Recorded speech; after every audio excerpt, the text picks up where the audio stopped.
All guests on ZASLOW Show 2.0 brought to us by the official beer of the program. You know, we're talking Johnny Cuba, European roots, a Caribbean soul, a refreshing German lager in a can. Go to johnnycuba.us. You can find the nearest location to you. Make sure you always drink responsibly. And don't forget Johnny Cuba's mantra, stay tranquilo. So, huge day today. We talked about it, obviously, on Levitard's show. We talked about it on ESPN. ESPN WWE partnership beginning in 2026. Oh my God, amazing. I'm so excited. But I need some help. I got some questions, all right? Senior editor, Awful Announcing, one of my go-to sites every single day is Awful Announcing. Senior editor, Awful Announcing, Ben Axelrod here with us. Ben, thank you so much for joining us here. I got a lot of questions. First question. We knew that the ESPN NFL deal was coming before they officially announced it. That was like in the rumor mill for a while. Did we have any idea that there was an ESPN WWE partnership coming? No, this came totally out of left field. I actually think a lot of people forgot that WWE's premium live event rights expire in March of 2026. I mean, we spend so much time at Awful Announcing, and I know the shows you do talking about sports media and media rights. And, you know, a lot of the focus has been this year on UFC. Obviously, there's everything that's out there with what's left over from the baseball deal following the split with ESPN. But everyone just kind of forgot that, like, WWE's most important rights, you could argue, WrestleMania, the Royal Rumble, Money in the Bank, all its biggest shows, those are up in March of 2026. And so I got an inkling last night that something else was coming from ESPN as opposed to the NFL deal. And I figured it was something in the NFL space. Maybe it was a reconciliation with MLB. And then it comes out at 6 a.m. Eastern time that they've got the WWE PLE rights. It reminds me of when WWE reached the deal with Netflix for Monday Night Raw. That also came out of total left field. And so, yeah, this was not anything that was on anybody's radar. I don't think anybody was really talking about the WWE PLE rights, let alone, you know, something as seismic as them landing with ESPN now. I had no idea. And it's funny because I was in New York City over the weekend. I took my son. We went to SummerSlam both nights. And when we got back to the hotel on Sunday night, I put on SportsCenter and they were playing highlights from SummerSlam. And I was like, I said to myself, they're doing SummerSlam recap and highlights here on ESPN. I don't remember the last time that they did. I mean, maybe they did that for WrestleMania. If they did, I don't remember. But it's like, I guess there were signs, you know, that this was in the works. You know, ESPN and WWE have always had kind of this strange, unofficial relationship. And sometimes it has become official. So they've done programming together, obviously nothing to the magnitude of the premium live events deal. But then it seems like sometimes ESPN will be really in love with WWE and sometimes they'll just treat it like silly pro wrestling. I did notice, though, in the lead up to SummerSlam, it felt very promotional. It didn't feel like, hey, we're just checking in on this viral moment where John Cena turned heel or where, you know, we had this crazy WrestleMania finish with Cody Rhodes winning the WWE title. It was more like, oh, here's Tiffany Stratton appearing on First Take to tell you that SummerSlam is in 2 days. Or here's Damian Priest, you know, just popping up mid-commercial break. It felt more promotional. So it's definitely one of those things where you look back in retrospect, and it's like, oh, that adds up now. Now it makes sense why this was happening. Let's see if you could answer some questions that not only I have, but maybe some of my listeners have when it comes to the pricing and all of that stuff. So the first thing that we see, $29.99 a month. That's the first thing. It stands out to everybody. And everybody's like, wow, all right, I'm paying whatever it is on Peacock. Maybe it's $14.99. Who the hell can keep track? All right. But it's something like that. And then I get all of the PLEs and the library for included in Peacock. So what do we know as far as the pricing goes, what we're going to have to pay to get these PLEs? So this has been really interesting because you're right. There is this notion out there that, you know, if you're a WWE fan, you were used to paying $9.99 a month, right, from the WWE network for the premium live events. Then they move over to Peacock. It's somewhere between It was like $6 and $16. I think right now it's between $11 and $17. And now it's going up to $29.99 because that's what the ESPN direct-to-consumer streaming service is going to cost. But that's not really accurate for what this is going to cost you if you're a traditional sports fan. If you already have an ESPN subscription, whether it's through YouTube TV, your cable package, DirecTV, Sling TV, any sort, if you're paying for ESPN, like typical ESPN, ESPN1, where First Take and Get Up reside, SportsCenter, you're going to have access to this app. You're going to be able to log in through authentication and be a normal subscriber the way you would if you subscribe, if you watch cable and you have the ability to log into the CNN app or the HBO app. Like, this is included in your ESPN cable subscription. So if you're like me and you have just a Spectrum subscription, you get ESPN through Spectrum, you're going to have access through this app. And now if you want, you could drop Peacock. You're probably going to save money. Now,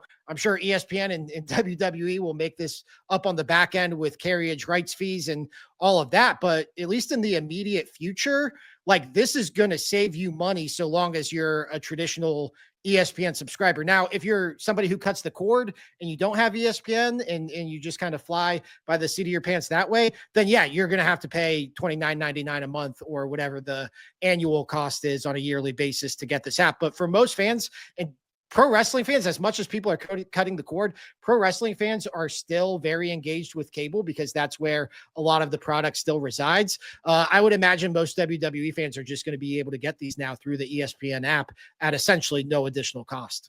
That's great news. That's what I thought was the case.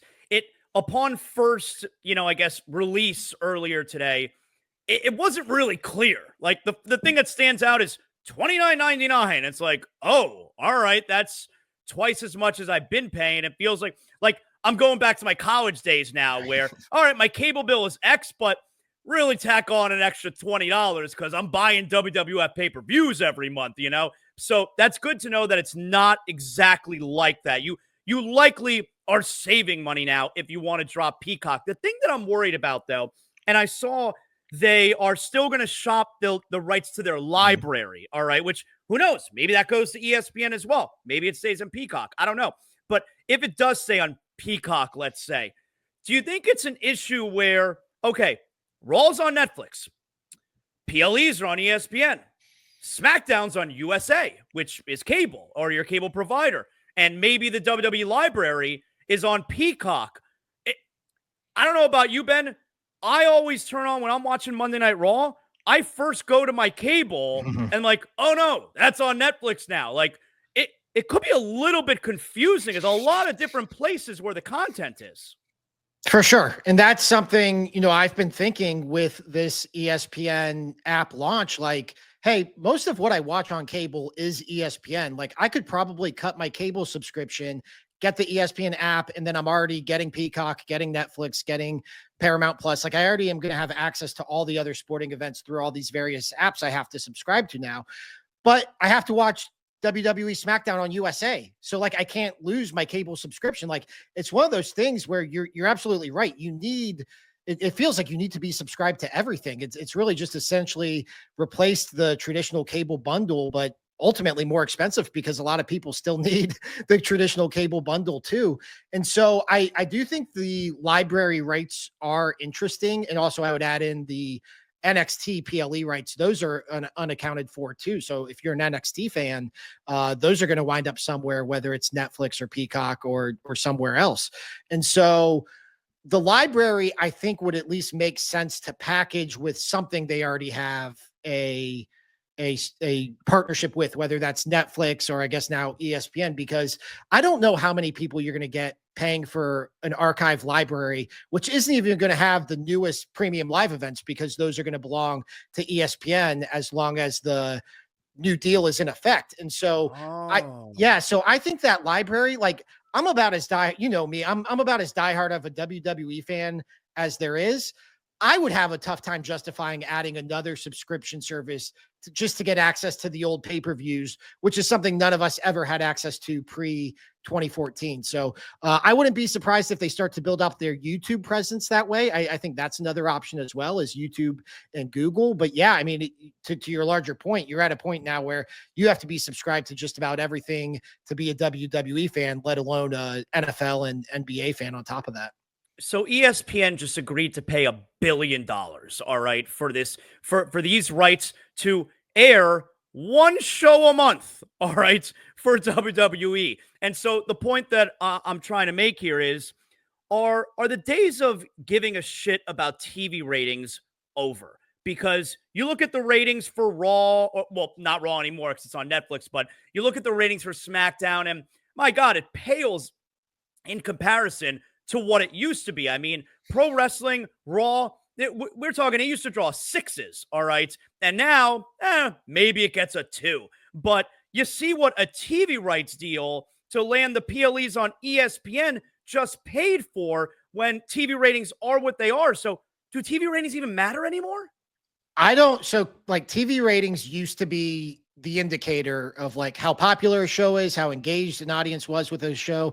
I don't know how in good faith you could use that as the primary indicator anymore. It's a indicator, but it's not the indicator. And so I think to take this to another pro wrestling company, AEW, like we spend all this time talking about like, oh, AEW's ratings are in the tank. AEW's going down. AEW's not going to be able to get a new rights deal. And they wind up getting a better rights deal than the one they got previously when they had better ratings. Like it's just none of the people who are actually making these decisions are relying solely on TV ratings. And even then, back to AEW, they air on TBS, but they're also simulcast on Max. So how many people are watching on Max, which we don't know the numbers for? How many people are watching on Netflix or on TBS? You're just never going to get a one-to-one comparison anymore as far as, you know, the glory days of the Monday Night Wars where we were comparing Raw doing a 6.2 to Nitro doing a 5.7. Like it's just, it doesn't exist anymore. So yeah, I mean, I think ratings are, I guess you could still say they're important because they are a way you can gauge, you know, the way something is trending.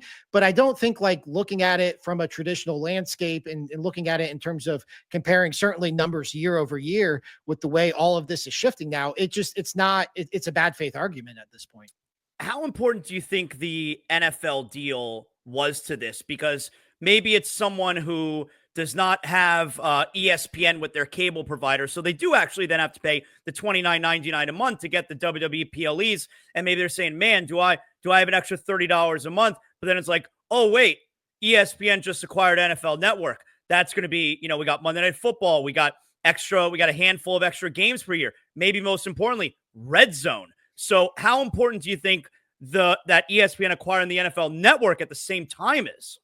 I think it's important. I think it's more built-in value for ESPN. And if you're a potential subscriber, it's like, if I'm on the ledge, it helps me justify it. It's like, oh, I am getting WrestleMania. I am getting the Royal Rumble. I am getting Money in the Bank. And I'm also getting Red Zone. And I'm also getting the NFL Network. And I'm also getting, you know, the rest of ESPN's catalog.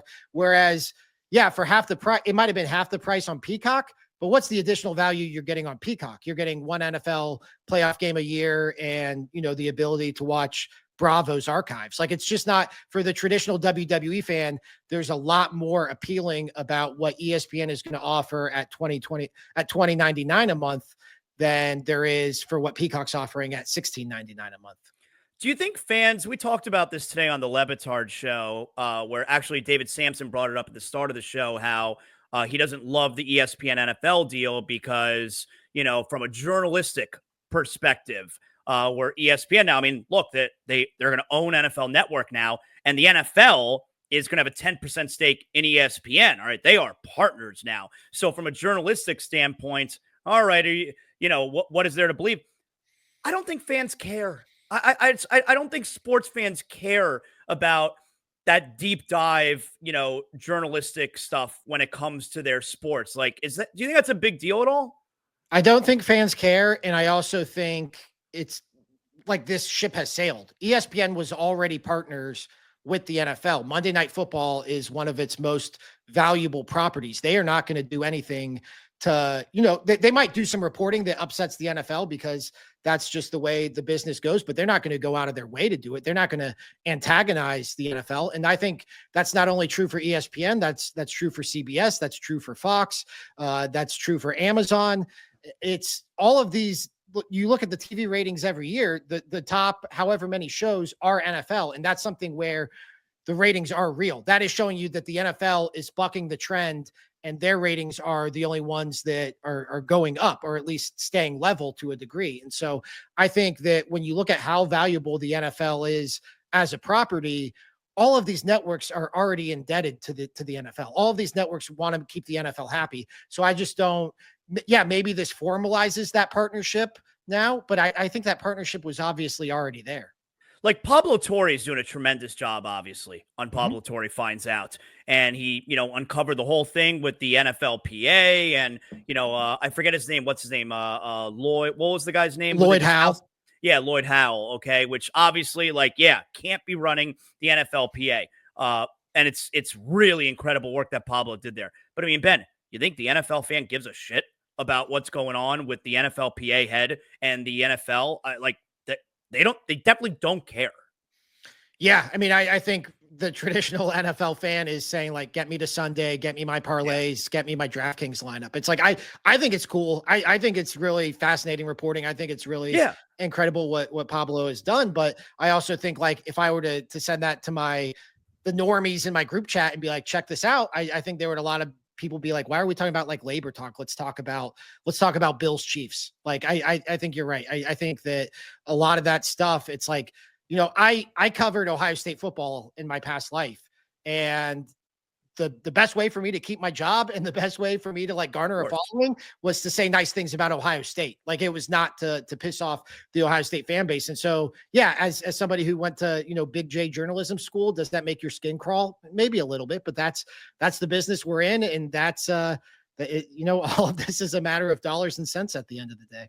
It makes sense that TKO, who of course owns UFC and WWE, and they're both, now with ESPN, or, WWE will be with ESPN. Why do you think it is that, okay, so if we're a subscriber to ESPN's direct-to-consumer app, that's going to include the WWE PLEs, but you still have to then on top of that pay for UFC pay-per-views. Why do you think that's the model there? Well, we don't know where UFC will be this time in March because UFC's rights are up at the end of the 2025 calendar year. And that's the big fish out there in terms of sports media rights. And I think that today's news tells me that UFC is going elsewhere. And I think that everything that Dana White has said has kind of indicated that they're going elsewhere. And so he's made a bunch of comments about UFC is going to wind up on a more global platform. So just him saying that alone kind of tells you they're looking somewhere else. I think the two suitors there are Netflix and Amazon. If they wind up on Netflix, I think the UFC pay-per-views will probably be free, or at least, free within your Netflix subscription. If they wind up on Amazon, I think it could be more likely that they would wind up still being behind a traditional pay-per-view model. But this is something where WWE has conditioned its audience, right, that its pay-per-views are only worth $10 a month or whatever the cost of a Peacock subscription is. I think it would be really tough for WWE to reverse course now and say, hey, we know you've only been paying $10 a month or whatever your Peacock subscription was. Now we're going to go back to charging you $59.99. I just don't think that's how this economy works. And so I think for UFC, it probably makes sense for them to stay separate now from their sister company, WWE, because I think, Dana White, just based on everything he said, is he would like to keep their shows on a pay-per-view model. He doesn't want to, devalue the perception of them. And so I do think there's a part of this where WWE has shown you this is how much we believe our PLEs are worth. And UFC has at least held that line and saying, no, we're still going to charge you $59.99 a month or whatever it is now. I think it's more than that on top of whatever you're subscribing to for this subscription service. I'd like to get one more thought from you here, Ben. Something that I have not brought up yet this week on ZASLOW Show 2.0 since I got home from SummerSlam, but Brock Lesnar returning to WWE. What do you make of that? How should we feel about that? I mean, I was there and that building was super fucking excited. All right. It was really awesome. I love Brock Lesnar. I love watching him perform. He's incredible, but there's obviously shady stuff out there. Lewd text messages for sure. There's sex trafficking stuff that certainly Vince McMahon is involved in. Like, what are we supposed to believe that's out there in regards to the ongoing suit from Janelle Grant and Vince McMahon, which Brock Lesnar has mentioned, I think, a total of 44 times? Yeah, it's very complicated, to steal a word that Triple H tends to use in these situations. It's a very complex situation because you're right. I mean, he is named in this lawsuit that everybody agrees the allegations are awful and they're horrible, but he's not accused of any crimes. He's not a defendant in the lawsuit even. And so he's accused of being slimy. Yes. In which case, everyone has their line. They can draw their line wherever they want. But like, if you're going to follow pro wrestling, like, I think it's really tough to take moral stands on you're going to wind up contradicting yourself somewhere down the line, and everybody's entitled to do that. And I get it. Everybody has kind of a sliding scale when it comes to these things. But I'm honestly surprised they kept him away for so long. I think a big part of it was because the connection is to Vince, and had this been, Brock is named in a lawsuit against a random person, he's not a defendant, but Brock is named, I think it would have been easier to bring him back. Whereas now you bring him back and the conversation inevitably shifts back to Vince. I've found the way they've kind of passed the ball around when it comes to who's taking responsibility. You had Triple H, saying that this was John Cena's idea. Effectively, he said that, John gave us a list and we're working through the list. And then John said, nah, that's not exactly how that worked. And then you had, Michael Cole make a comment about Nick Khan and Triple H taking response. It's just, you can tell WWE is still trying to figure out how they want to position this thing. And I think that ultimately speaks to just how messy and again, complicated it actually is. Do you believe this is why WWE out of nowhere got rid of the post press conferences for PLEs? I think it's why it happened this weekend. I think they were going away inevitably. I think that everybody kind of agreed, like, who is this serving? This isn't serving the company. This isn't serving the fans. This isn't serving. It never knew what it was. Mm-mm. Is this supposed to be kayfabe and part of the show? Is it supposed to be you're talking to the performer and not the wrestler? It never identified what it was. Yeah, and that's pro wrestling. It's like in how you have content creators in there who are just fans with cameras, which again is their right. But then you have real journalists who want to come in and ask about, the Vince McMahon allegations. And so it creates this messy thing where it's like, hey, Cody Rhodes, tell me about what it was like to win the WWE title. And the next question is like, hey, Cody Rhodes, tell me what you think about Vince McMahon. Like, it's very, very messy. And I think anytime you try to do something in WWE that blurs the lines that way, you're just going to wind up making everybody pissed off. And so I think that's ultimately what happened. I do think they reached a point where maybe they were sponsored and that's why they kept running with them for as long as they did. But guessing once those sponsorships ran out, and obviously, once they found themselves in a position where they thought it was going to get, very awkward with potential Brock Lesnar questions, I think it just made sense for everybody involved to pull the plug, as messy as the optics might be. Finally here, Ben, do you think that the final boss brought Brock back because of the things that Cena said about him last week? I don't. I will believe it when I see it with the final boss, as somebody who was in the crowd at WrestleMania and saw Travis Scott come out and was just bracing for, the if you smell. That must have been such a bummer when it didn't come. It never came, and the show goes off the air, and then you're just making a sad walk home to your Vegas hotel room. It was brutal. So I'll believe it when I see it with The Rock. I think I think it's pretty easy to read between the lines of some of the stuff going on there backstage between himself and TKO at large, which he's a board member of. So I'll believe it when I see it. But yeah, for now, it seems like The Rock's schedule is pretty busy when it comes to these movies he has coming up. Ben, excellent job. Senior editor, awful announcing, Ben Axelrod. Appreciate you hanging out with us. Thanks so much, Ben. Absolutely. Thanks for having me, Zaz.